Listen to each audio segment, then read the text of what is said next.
mga idol. So for the day, ayan, bangus.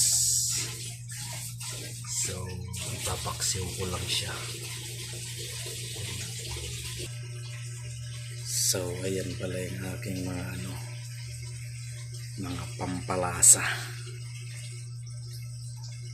Yan ang magbibigay ng aromatic na amoy sa ating paksiw na bangus. So ayan, ihanda ko lang yung pagsasalangan niya. So ayan, may natira akong taba-taba dito sa aking ref. So sinangkotsa ko muna siya. Ayan, nag-aano na siya, nagmamantika na. Pero nilagyan ko rin ng mantika yan para mas mabilis na masangkot siya. At ihahalo ko yan sa ating paksiw na bangus. So ayan na, umaano na siya, kumukulo-kulo na. Aray! Ayan, ilagay ko na yung layo. Ganda mga pampaano natin, mga pampalasa. Tapos ilagay na natin ang bangus. Ayan, habang ginigisag dito malsik. Ayan, lagyan natin ng konti.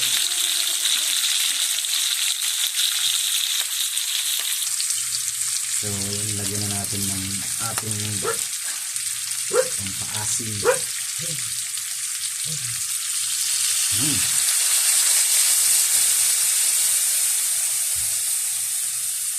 Sukang Ilocos pala yan. Ganito. Amoy na agad yung naamoy mo na agad yung aromatic. So amoy ng suka.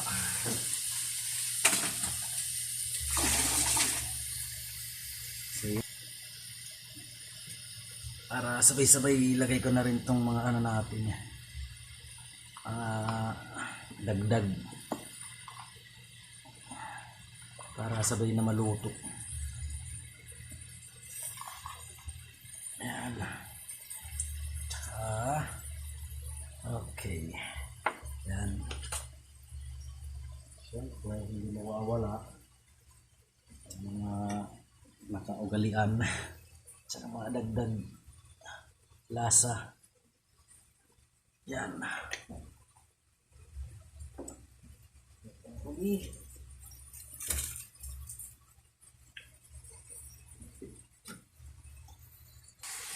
At siyempre, hindi mawawala.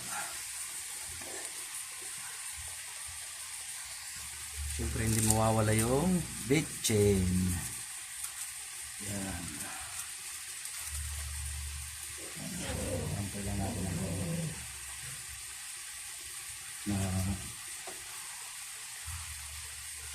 kumulo-kulo. Lagyan natin ng tubig.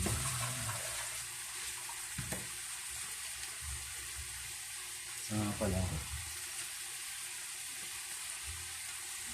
ilis na asin, ito ilalagay ko. As in paksiw talaga siya. So ayan,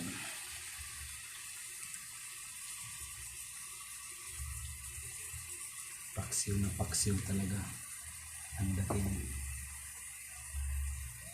Lagyan na natin ng tubig, sakto lang. Yan, mga isang takal lang, para hanggang sa pagkulo niya talaga ay sakto lang siya, hindi siya masabaw. So takpan natin, pakulin natin hanggang sa maluto yung bangus tsaka yung gulay. Sa mga ilang minutes lang naman yan kasi isda lang So tingnan natin mamaya kung anong mangyayari. Sa mga 5 to 10 minutes lang yung pakulo natin. Antayin lang natin. So yan, tignan natin. Wow, that's too amazing. Kitang kita na.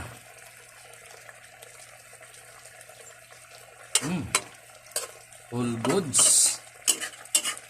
So ayan, Tikmi lang, tikmi kung anong lasa.